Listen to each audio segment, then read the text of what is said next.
असी हुण गल करनी है SCR as controlled rectifier. As controlled rectifier. पहले तो रैक्टीफायर सानू पता है सारिਆਂ ਨੂੰ PN जंक्शन ਨੂੰ ਅਸੀਂ AC सप्लाई दईए, दूजे पासे अद्धे टाइम ਲਈ ਉਹ एक डायोड कनैक्ट करता है, अद्धे टाइम ਲਈ दूजा डायोड कनैक्ट करता है। साडे कोल रिवर्स करंट कोई फ्लो नहीं करना, इको डायरैक्शन करंट फ्लो करना, that is what you call as rectifier. पर इत्थे पंगा एक कंट्रोल्ड वर्ड का आ रहा है। What do you mean by controlled rectifier? I want to know what is a controlled rectifier. लो भरा जी, पहले तो रैक्टीफायर तो सिंपल इस तरह याद है ना तुहानू, AC सप्लाई है, मेरे को एक ट्रांसफार्मर के through I gave it two diodes इस तरह के, इनू असी की कहने फुल वेव रैक्टीफायर ना, centre tap full wave rectifier. ए लोड रजिस्टेंस है, ये क्रॉस मैं आउटपुट देखनी है, एक बारी यह डायोड कनैक्ट कर देगा, एक बारी यह कर देगा, तो ओवरऑल अगर मेरी इनपुट समथिंग लाइक इस तरह की हैगी है तो आउटपुट मेरी इस तरह की आ जाएगी। This is a normal rectifier, this is a normal rectifier. But what is controlled rectifier? है कि है नॉर्मल रैक्टीफायर है। What is controlled rectifier? Controlled rectifier, let say मेरे को एक इनपुट है, इनपुट सप्लाई है alternating a typical. Can you mathematically express it? किस तरह इनू लिखोगे? एली सप्लाई नू की लिखोगे? यदि इक्वेशन की लिखोगे? E is equal to E naught sine omega t, something like that. E is equal to E naught sine omega t, या जो इतों शुरू कर लिया तो आप cos omega t. What is E naught? E naught is the peak voltage इन्नी हैगी है ना। तो मैं चाहना यह पीक जी पूरी की पूरी एक वेव होंगी है, असी इनू 2 पाई या 360 डिग्री कह दें, 360 डिग्री कह दें। तो अगर मैं इनू 360 डिग्री कंसिडर करा तो कोरसपोंडिंगली इत्थों तक मेरे को 180 डिग्री है ना, तो यह पीक तक मेरे को 90 डिग्री है ना।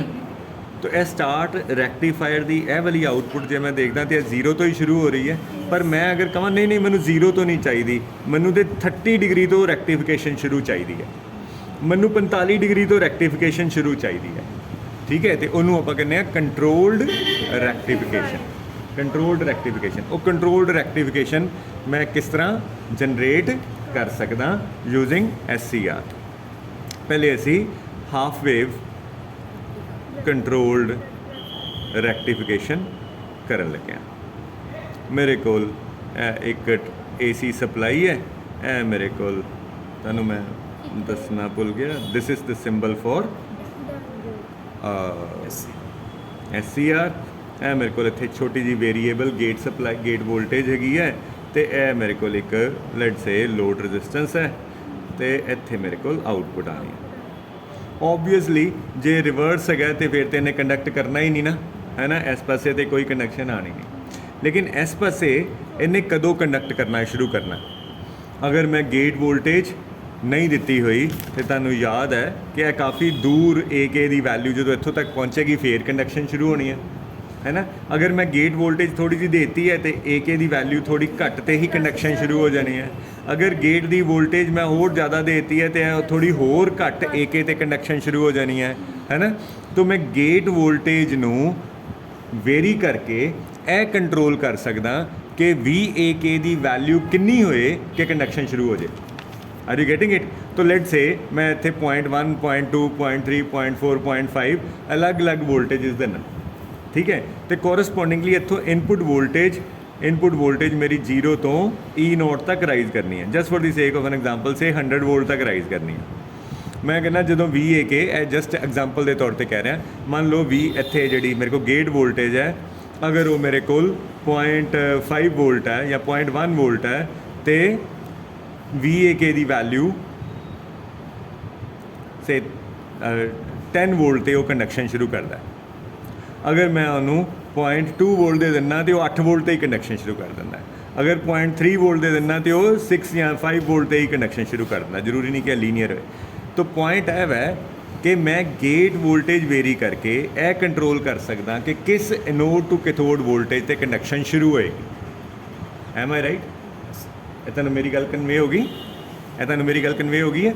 कि मैं गेट वोल्टेज कितनी प्रोवाइड की है ਉਹਨੂੰ चेंज करके मैं यह कंट्रोल कर सकदा कि VAK की वैल्यू कितनी होएगी जो कंडक्शन शुरू हो जाएगी। ठीक है, तो यह वोल्टेज इतों राइज करती पई, पिछों इनपुट सप्लाई जी है उन्हें 0 1 2 3 4 इतों तक लेट से 100 तक जाना, या लेट से कुछ भी ले लें 10 वोल्ट तक ही जाना। ठीक है, यदा एंपलीट्यूड मैं E0 10 ले लिया।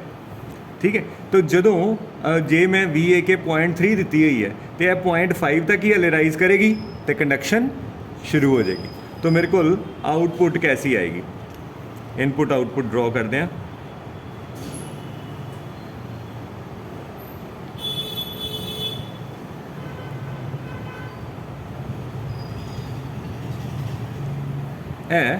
मैं एग्जाम्पल के तौर पर E0 मैं 10 कंसिडर की सी, जरूरी नहीं है 10 होए ओबवियसली, कि सियाने बच्चे हो। तो इत्थे मान लो मेरे को 5 वोल्ट हुई है, तो जब तक हले 5 वोल्ट तक इनपुट वोल्टेज यानी कि VAK, जब तक के VAK मेरे को 5 वोल्ट तक राइज नहीं की तब तक डायोड ने SCR ने कंडक्ट नहीं किया, तो नहीं किया तो लोड रजिस्टेंस के क्रॉस आउटपुट 0 है।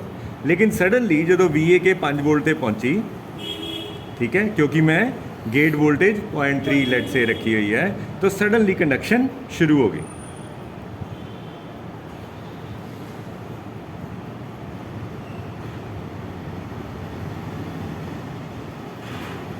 आउटपुट इस तरह की आई, तुसीं यह गल देखी कि वो पहले पॉइंट जब तक 5 वोल्ट तक नहीं पहुंची तब तक कंडक्शन नहीं हुई, 5 वोल्ट तक कंडक्शन शुरू हो गई। जो कंडक्शन शुरू हो गई इन्हें जो यदि इनपुट सप्लाई सी एज सच बिल्कुल एनालॉगस आउटपुट सप्लाई उस तरह ही इनक्रीज़ की तो डिक्रीज़ की, पर हुण आउटपुट वोल्टेज 5 वोल्ट तो थल्ले चली गई है, लेकिन फिर भी गेट ऑफ नहीं होया, सॉरी SCR ऑफ नहीं होया, हुण गेट का कोई कंट्रोल नहीं है, इन्हें वापस 0 तक चल जाना। जो 0 चलेगी हुण दोबारा गेट का कंट्रोल इस्टैबलिश हो गया, नैगेटिव साइकिल तो उन्हें कंडक्ट किया ही नहीं। ठीक है, तो पॉजिटिव च फिर दोबारा जब तक वो 5 वोल्ट तक राइज नहीं करेगी तब तक उन्हें कंडक्शन नहीं होनी। And output is something like this. यह हुण किन्ने डिग्री ते होया, किन्ने डिग्री ते नहीं होया, वो तुसीं देख सकते हो। Just for the sake of an example असी E0 10 लिता सी ते असी कह रहे हैं कि वो 5 वोल्ट ते कंडक्शन कर रहा, तो ये किन्ने डिग्री ते कंडक्शन शुरू हुई तुसीं कैलकुलेट कर सकते हो। E0 साइन ओमेगा टी, ई आपां E0 बाय 2 ले लिया, E0 sign omega T, E0 कट्टिया गया sine omega t is equal to 1/2, तो मैनू पता लग गया omega t is equal to π/6। मैं टी भी कट सकदा कि किस टाइम ते कंडक्शन शुरू हुई। Is it okay? Obviously I should know the angular frequency of the AC supply which is being fed to the rectifier. कोई डाउट है? ठीक है, तो इस तरह ही जो मैनू यह नहीं चाहिए π/6 नहीं चाहिए, मैनू π/2 चाहिए, ठीक है, या मैनू π/3 चाहिए, या जिन्ना भी चाहिए, मैं उहदे अकॉर्डिंग गेट वोल्टेज वेरी करके मैं कंट्रोल कर सकदा कि रेक्टिफिकेशन किन्ने डिग्री तो शुरू होएगी। This is what you call as half wave rectification using SCR। समझ आ गया? चलो असी आप इनू बंद करते हैं, तो हुणे ही तुसी सारे जने फुल वेव रेक्टिफायर का, फुल वेव कंट्रोल्ड रेक्टिफायर का सर्किट बनाओगे। मैं इनू इत्थे बंद करता।